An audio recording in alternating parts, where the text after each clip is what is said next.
So I know the last time I messed with you, but this time, this is super duper serial.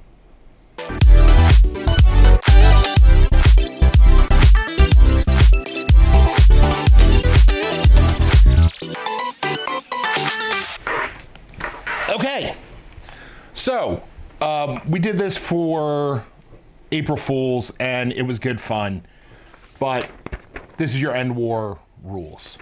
They've been out for a while, and I decided, well, that's not fair.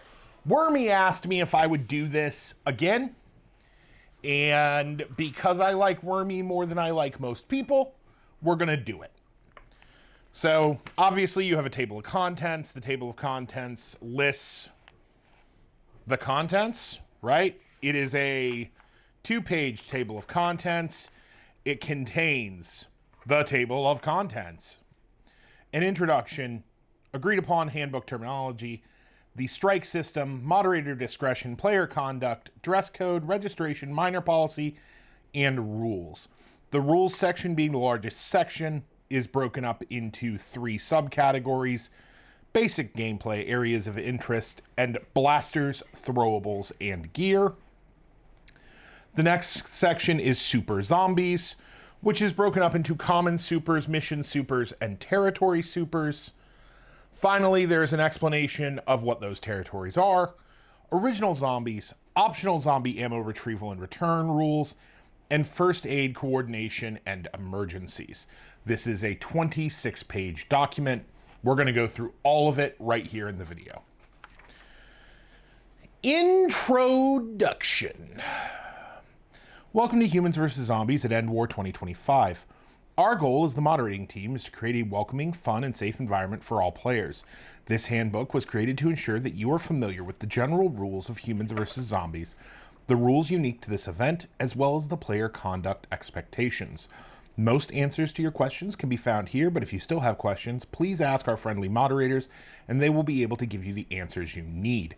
They can be identified by the awesome silver shirts, green bandanas, and or mod team role in the Discord. We hope that you have a great time at Endwar, and please don't make us make a rule about it. This is a common theme with the Endwar team since it moved to Charlotte. They don't want to make any more rules than they have to, so play nice, people. Handbook terminology. So these are kind of the agreed upon terms they're going to be utilizing. We at Endwar recognize that terminology varies between campus and play locations. These are the terms used here. Human, a player on the human team. Zombie, a player on the zombie team. Moderator/mod, a person who helped create and run the event. Z-Crew, field mod, players who moderate disputes and help run a mission. Supers, zombies with unique identifiers that have special rules. And equipment, items given to zombies that enhance their natural abilities. So, noodles, shields, smoker balls, vests, that kind of thing. The strike system. As a player, you're responsible for abiding by the rules of the game. In the event that a moderator feels as though any of these rules have been broken, or that a player has done something to greatly diminish the quality of play for those around them, a moderator may choose to give out a strike or strikes. At Endwar, we operate on a 3-strike system. The first strike is a warning, the second strike is given you may not receive any supers or equipment and lose any you may have already received, and should you receive a third strike, you can no longer continue to play HVZ at Endwar 2025. Moderator discretion. Not every scenario can be covered in this handbook, let alone the nuance of each individual scenario. When it comes to enforcing the rules, levying strikes, and or making changes to the game, moderators use their discretion to decide what is best. Every moderator on the team is experienced and focused on what will ensure a welcoming, fun, and safe environment for all players. Please keep this in mind and respect the sacrifice and commitment these people put in. Player conduct. Players are expected to follow all the rules outlined here and abide by any university policies while on the UNCC campus. This includes, but is not limited to, the following. Keep your issued ID card on you at all times. This ID card identifies you as a registered player at Endwar, tracks your strikes, and also contains important information. While playing HVZ on UNCC's campus, you must wear your issued Endwar bandana in its appropriate location. Bandanas from previous games are allowed as long as they are worn below the belt line. Well, that's fun. They're not going to take away Kelsey's skirt. We are guests on this campus. Do not damage the grounds in any way. If you are handling a prop for the game, please keep it in the condition you found it in unless instructions dictate otherwise. And finally, Endwar is a welcoming, fun, and safe space for anyone and everyone. Inappropriate behavior, including but not limited to bigotry, harassment, and/or physical altercations, are not tolerated. That doesn't seem hard. Just saying. Dress code. UNCC has probably the most stringent policies on dress code. They had an unfortunate shooting incident several years ago, and as such, this is an important portion of this video. So if you're going to skip everything else, cool, but at least focus on me here. In order to best limit suspicion, the UNCC campus police has worked with the Endwar moderator body to come up with regulations that keep players safe and keep campus police satisfied. A good rule of thumb is to consider how you look from 30 feet away. If anything looks remotely dangerous, we advise you to amend it as it may be disallowed. No full face masks, hoods, or other devices may be worn as so to conceal the identity of the wearer. Half masks, like for COVID compliance, those are still allowed. Any tactical gear beyond a belt or bandolier must be brightly colored and checked with blasters. Furthermore, bulletproof vests are not needed nor allowed. There's never a time where you need a full-blown bulletproof vest for what we do. I understand that several people utilize them for just as a molly web rig, but really buy into something else. This is going to be problematic. Your bandana is required for play at all times and will be orange. Please avoid wearing colors that match or obscure the bandana color. In order to best ensure seamless play, please refrain from wearing colors that can be mistaken for real and potentially dangerous equipment, like black. Ghillie suits are strictly prohibited. Full torso vests can be mistaken for bulletproof vests and are strictly prohibited. Please remember that this is an outdoor event. While not strictly enforced, we highly encourage non-restrictive clothing, closed-toe shoes, and sunscreen. Registration. Those who wish to attend HVZ at Endwar may register either online or in person. To register online, please visit, here's a link, use it if you want. It's also down in the description. In-person registration can be done on Friday, July 18th during FoamCon or Saturday, July 19th before the start of the first mission. In order to ensure the event runs on schedule, we highly encourage you to register online or during FoamCon. Please note that if you register on Saturday, you will be ineligible to participate in Mission 0 being held Friday evening. Minor policy. Endwar is an event open to all ages. However, if a player is under the age of 18, then they need an adult guardian to remain with them for the entirety of the HVZ event portion.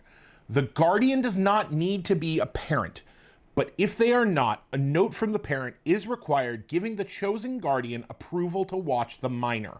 Furthermore, at registration, the minor and their guardian will have to sign a special waiver that will also receive matching bracelets with the name of both on them. If the two are separated for any reason, they will be asked to return to the Cone University Center for the remainder of the mission and their names will be taken. If it happens a second time, they will be asked to turn over their bandana and leave. During play, if one player in the pair is tagged, the other person will immediately go inactive and follow the rules for a recently turned zombie. A person designated as a guardian per event policy may be responsible for one minor player. A person designated as a parent or legal guardian in the bounds of the law may, at moderator discretion, be responsible for two minor players so long as they are their legal children/charge. In this case, all three players are seen as a unit, so if one player is tagged, all three are tagged. If an emergency arises and a guardian is no longer able to fulfill their obligation, the pair must return to the Cone University Center. If the minor wishes to continue play, A new Guardian meeting all requirements must make themselves known to the mod staff during mission break. Reminder, the moderators are here to run an event for all people and are not here to babysit. These guidelines and your cooperation allow us to keep this game open to all ages. Rules for basic gameplay. Tags. This is always my favorite part of one of these. A proper tag is defined by a zombie making contact with a human with their hand or hands. Contact with a bag or any other equipment will not be counted. I repeat, contact with a bag or any other equipment will not be counted. Tags can also occur by other approved zombie equipment provided by the moderators, such as a pool noodle or a smoker ball. Players may not shield themselves using their bags, other players, or non-players. If a zombie tags a player in an inappropriate body location, the tag will still count, but the player will be dealt with accordingly by moderators on a case-by-case basis. 4. Do not tackle anyone. Hand-to-body contact is sufficient. There is never a reason to use excessive force. What to do when tagged? When a human is tagged, they should safely step away from the area of play as quickly as possible. Once tagged, they may return their blaster to a safe place, move their bandana around their neck, and then return to the game. During this time, the player should consider themselves removed from play. During a mission, if a player is tagged, they will become active when other zombies respawn. If a player is tagged before a mission, the player will become active on the current rolling respawn timer or at the start of the mission, whichever comes first. Stuns. Zombies are stunned when a human hits them with an approved stunning methodology. Approved ammo types from approved blasters, thrown socks, and any other special mission mechanic. I don't know what special mission mechanic means, but this is like a medieval mythology, Arthurian legend kind of themed game, so I'm really hoping there's a big honking sword at some point. After a zombie has been stunned, they should safely step away from the area of play as quickly as possible and move their bandana from their head to around their neck, or otherwise hold it to the side. When a zombie respawns, see below, they will replace their bandana around their head. While a zombie is stunned, they may not speak about game details until they respawn. This includes, but is not limited to, cell phones, Discord, verbal communication, written communication, sign language, American or otherwise, and radios. Zombie respawns. In order to respawn, zombies must respawn within the minute of the current rolling respawn interval, explained further below. If they do not, they must wait for the next interval. And B, break line of sight from all humans. There is not a distance requirement. If they have broken your line of sight and the line of sight of all other humans, that zombie is coming back. Rolling respawn. The rolling respawn describes the minute which the zombie may respawn. Rolling respawns will be announced before each mission and will not change for the duration of said mission. Rolling respawn intervals will be identified by divisible integers of the ones column digit. So on the 2s, on the 3s, on the 5s, right? 1202, 1204, 1206, etc. We've all dealt with rolling respawns now. We should be familiar with it.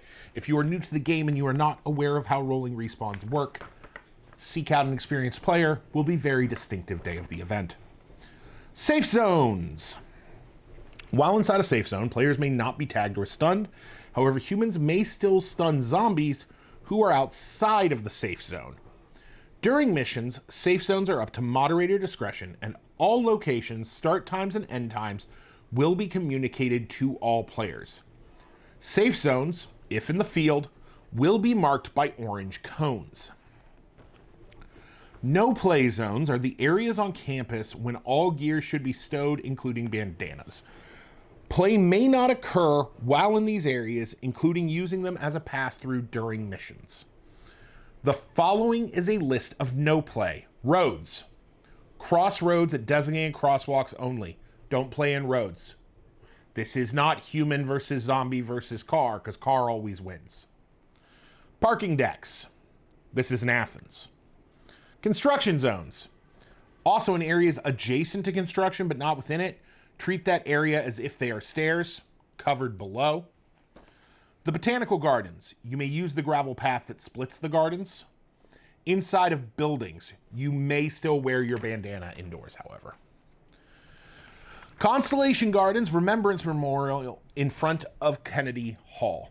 If you are caught playing in the Remembrance Memorial, you will immediately be issued 3 strikes and banned from the duration of the game. If you wish to visit the Remembrance Memorial, remove your bandana, leave your blaster behind, and walk to it between missions. If you're caught in a no-play zone playing the game, you'll receive a strike with no warning. Stairs. Stairs are not officially designated as no-play zones due to how frequently you will encounter them on the campus. Playing on or around stairs, however, is exceptionally dangerous.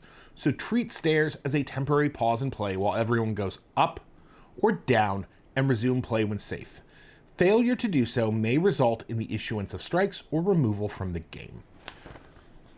Personal experience, get to the top of the stairs or the bottom of the stairs, allow the humans to gain whatever distance they had before they hit the stairs, right? 20, 30 feet, whatever it may be, and then resume play when everyone can do so safely. This is kind of a rule 0 thing, right? Everybody just allow play to continue the way it was progressing. Hydration station. North Carolina summers are hot. To help keep our players hydrated and in the game, we will have a designated area set aside where you can get water and recover from the heat a bit. This area will be tucked into the inside corner of McHenry Hall, just past the seating area. This area is to be treated as a no-play zone. I've played in a lot of places in the summer. I played Gainesville in July. UNCC is not just hot, it is a mountainous campus. There are some inclines going on. You will need to hydrate, and you will need to hydrate frequently. Plan on it. There is a map included in the documentation. The map is color-coded. I have printed this in black and white. The red line marks the play boundary. The purple boxes are the parking garages contained within the play boundary, and the orange box is the location of the Remembrance Memorial. Banned ammo types. We're in blasters, throwables, and gear. Hyper. It's not biodegradable, and it kills squirrels. 50 cal foam balls. They're banned, because that's how it is. FVJs. They're banned, because they're dangerous. Homemade or Stefan darts. We don't need these anymore. There was a time where they existed for a reason, but we don't need them anymore. Any form of gel ammo, Nerf or otherwise, banned. And firm rival. You guys all know what we're talking about, those third-party rival balls they're too firm, they hurt more, and they kill flywheelers. So just don't, please. Banned blaster types. Zing or Zing-style bows are out. Anything gas-powered. However, 40 max shells are permitted. However, they can only be refilled in between missions. High-pressure air. Disallowed. Low-pressure air. Banned, save for the following. They will be reviewed on a case-by-case basis. General rule of thumb. If it was made by a first-party company for the direct purpose of flinging foam, it will likely be allowed. The Nerf Elite 2.0 Moto Blitz underslung shotgun would be allowed. This would be allowed. A drain blaster obviously would be disallowed. I would also expect that single Titans would be disallowed. This is a pretty common sense regulation. Thrown projectiles. Humans may use socks or similarly moderator-approved items to throw at zombies to stun them. Ammo used in blasters may not be thrown. This isn't UMBC. Any thrown projectile must leave the hand of the thrower to count as a stun. Socks should be kept in a relative ball shape. Thunder. No sock flails, bolas, etc. Socks may not be filled with anything other than more sock. Duct tape may be used to hold the socks in shape, but may not cover the entire surface. If it doesn't squish, it needs to be readjusted. Only one projectile may be thrown at a time. No cluster munitions. Blaster and gear restrictions. Blasters and gear will be checked prior to use at Endwar by both a moderator and a campus police officer before being approved for use. Blasters will be checked via a chronograph using feet per second. Normal stuff. The officer will be checking to ensure that blasters and gear being used will not be mistaken for anything dangerous and or suspicious. The campus police have final say. Any argument with the police regarding gear that has been deemed unfit for use will result in a ban from play. The moderator will be checking blasters to ensure they are within the FPS cap. At Endwar, the FPS cap is a twofold, a 120 soft cap and a 130 hard cap. This is meaning no 5-shot average shall exceed 150 FPS, and no single shot shall exceed 130 FPS. For Mega XL and Demolisher rockets, the cap is 70 and 80. Should either or both of these limits be exceeded, the blaster will not be approved for use. Blasters can be reconfigured and tested again. You may only check 3 blasters at a time. Blasters with additional mounts / integrations will have each part count towards the 3. For example, the Nerf Elite 2.0 Moto Blitz will count as 2 blasters. No attachments that project light, flashlights, lasers, etc. Flashlights are permitted so long as they are handheld and not run in the strobe setting. Flashlights should be used to light the path ahead and not sweep scan for people. Avoid pointing them at people. No real steel attachments. Sights such as red dots must be toyified in some way and approved by the police. Blasters in buildings. While in the Cone University centers, blasters may be out but only fired in approved areas. The Pop Martin Student Union is open during the daytime, and players may utilize the building to rehydrate or use the bathroom during missions if necessary. But blasters may not be out and visible while inside. Now, we have finally, a bunch of pages in, gotten to the fun button. Let's talk about some weird zombie stuff. Super zombies. Common supers. Common supers are super zombies that humans may encounter at any point during the game and have mechanical tweaks compared to standard zombies. Boomers are identified by a 6-foot-long capped PVC pipe with a bright pool noodle on the tip that they will carry around. Boomers have no stun mechanic changes as compared to a standard zombie. Boomers may not tag humans. Instead, while active as a zombie, boomers may choose to pop by first yelling boom, becoming stationary, waving the stick in the air, and beginning to count down from 30. During the countdown, any stunned zombies, except the boomer, can run around the boomer and give an optional high five to respawn immediately. Upon completion of the countdown, the boomer is stunned and respawns again only after 2 rolling respawns have passed. Boomers, when not popped, have no movement mechanic changes as compared to a standard zombie. So boomers can't tag, but there is no movement restriction on zombies, so you're looking at running boomers. Guardians. Guardians are identified by a 4-foot by 3-foot cardboard tower shield they will carry around. That's a lot of shield. Guardians can use this shield to protect themselves from others and from incoming fire, but otherwise have no stun mechanic changes as compared to a standard zombies. Guardians have no tag mechanic changes compared to a standard zombie. Tags must be completed with hand-to-body contact. Tagging with the shield does not count. Tagging with the shield may result in the issuance of strikes to offending parties. Guardians have no movement mechanic changes as compared to a standard zombie. So running zombies with a 4x3 shield. Okay, Wormy. Okay. It's a little hostile. Smokers are identified by wearing gold or silver party crowns. They may also be carrying a smoker ball, assuming they haven't thrown it. Again, no stun mechanic changes compared to a standard zombie. However, smokers can both tag with their hand, and they have a ball that can be thrown. Thrown smoker ball is live and can tag humans so long as it has not hit a wall, the ground, or any other solid, stationary, inanimate object.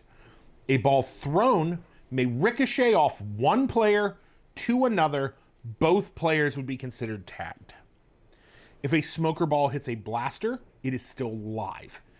If the ball only hits a player's blaster and not the player themselves, it does not count as a tag.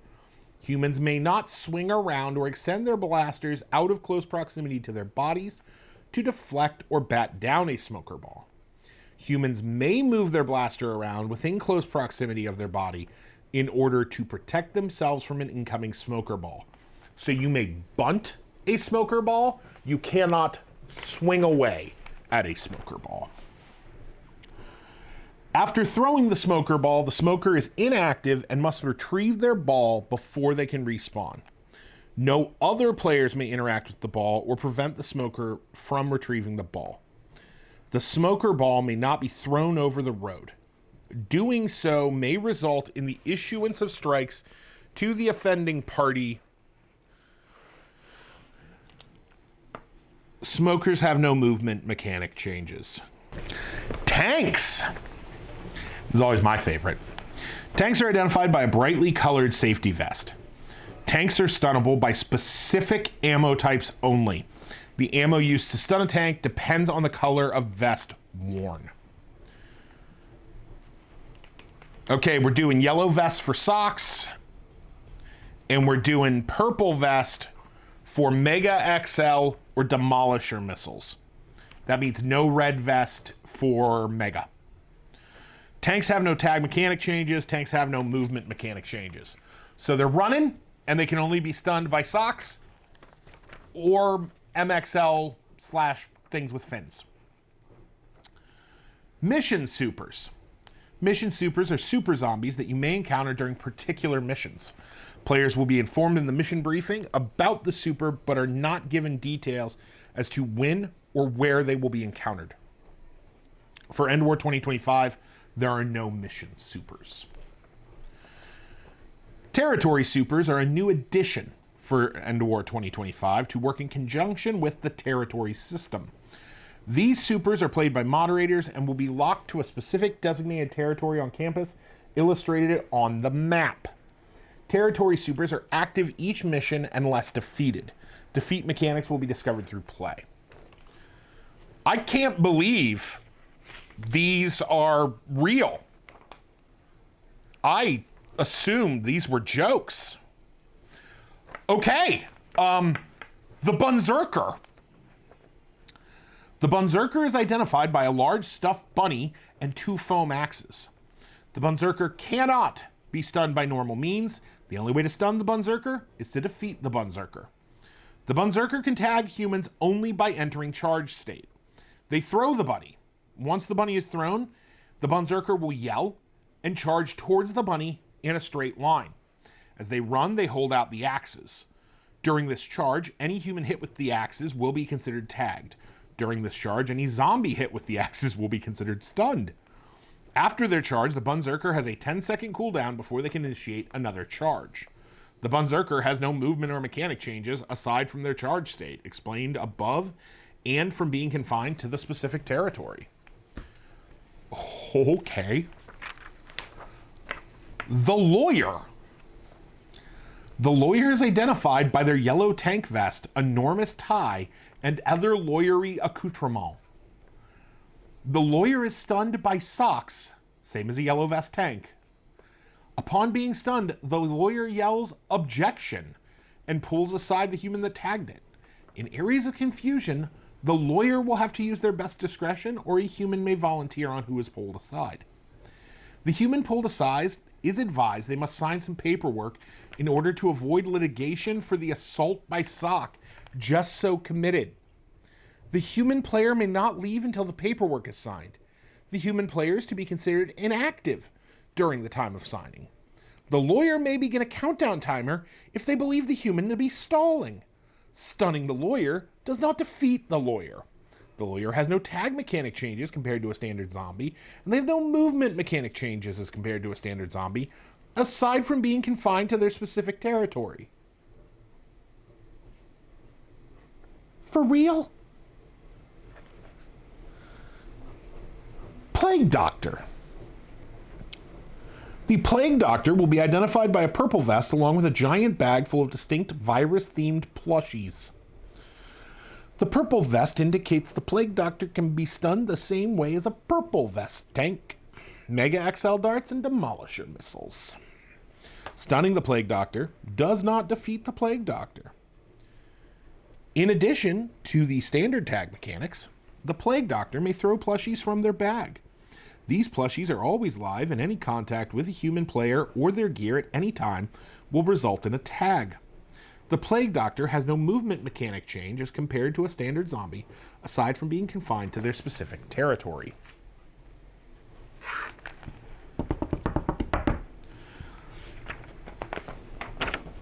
The Holy Monk. That is whole-y. The Holy Monk is identified by a hole-riddled monk costume and their hula hoops.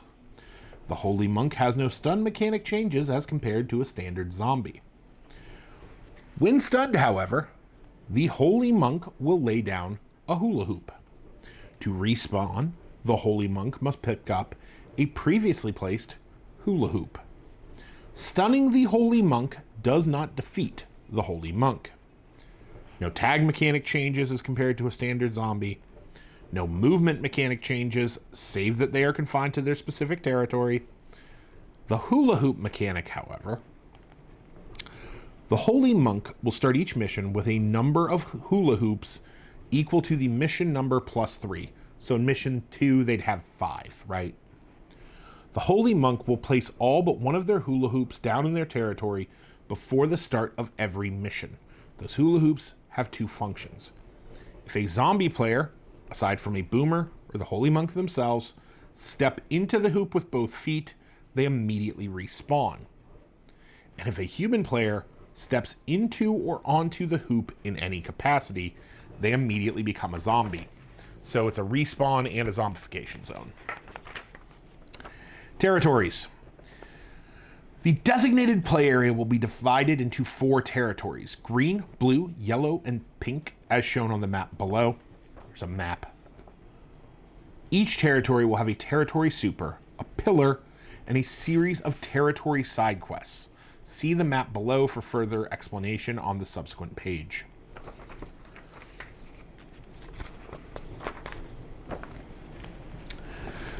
Territory super mechanics were laid out in the previous section. Please reread to familiarize yourself with their mechanics.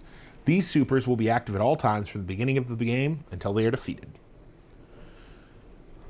Green territory will host the Plague Doctor. Blue territory will host the Bunerker.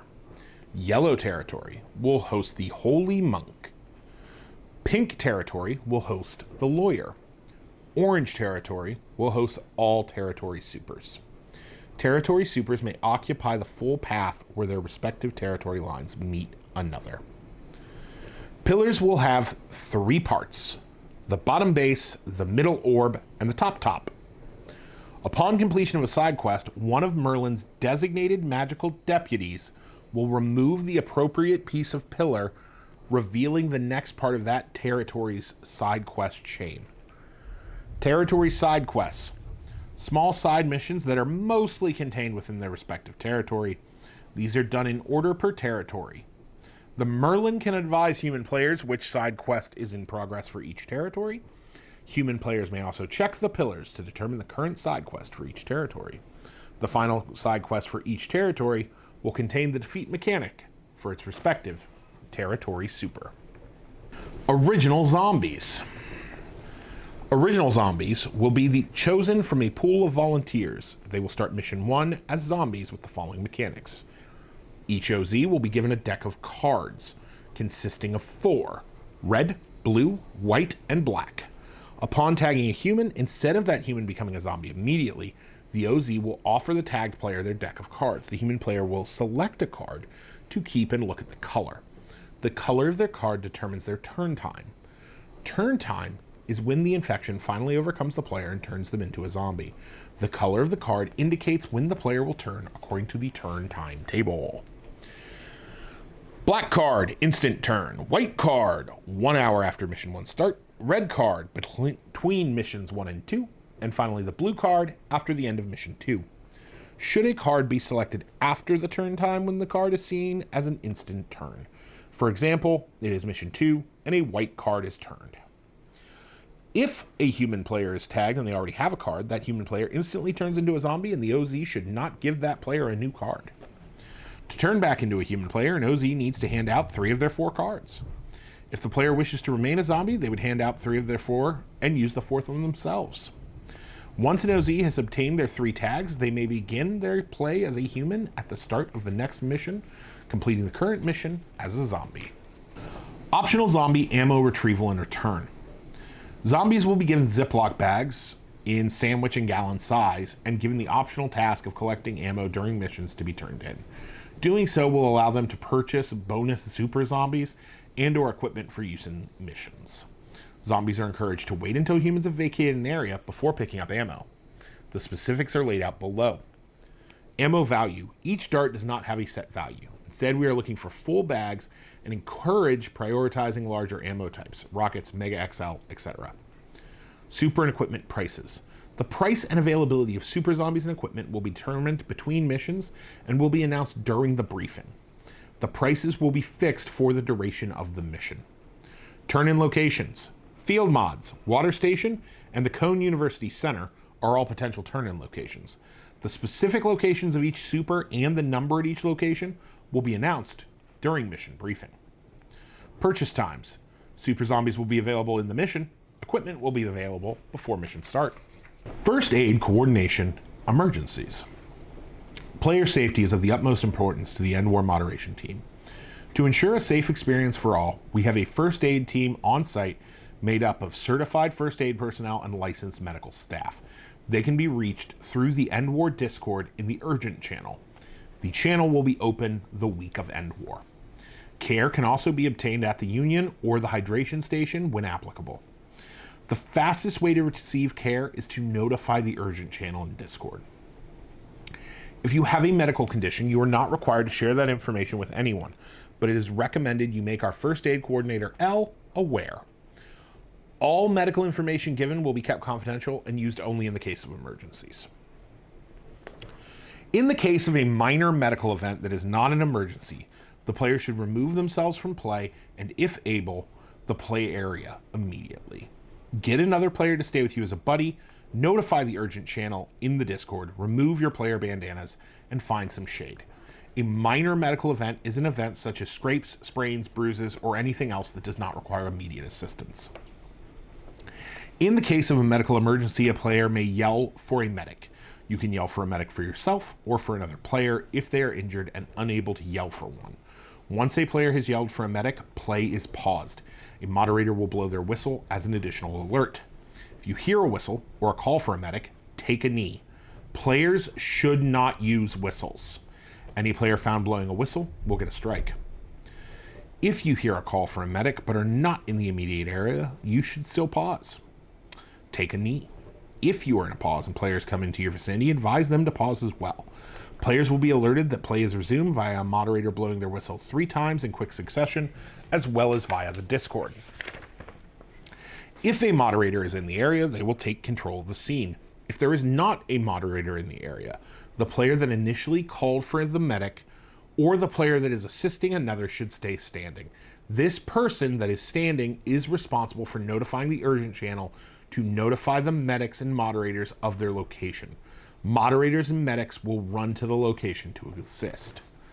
If a medical emergency is a major medical emergency that will require the hospital and there is not a moderator controlling the scene, the player that is standing should direct another player to contact the Discord. The player that is standing should call Campus Emergency Services. The number is listed here. 704-687-2200. I believe it will also be on your ID card. It was in previous years. This will receive help faster than 911. This number is on your player ID. Again, do not call 911. The campus emergency response could be delayed if it is not managed in the proper channels. So that is your Endwar rules doc for 2025. Pretty similar to previous years. Should be pretty approachable for those of us who have been to games before. And I'll see you all there. Have a great day.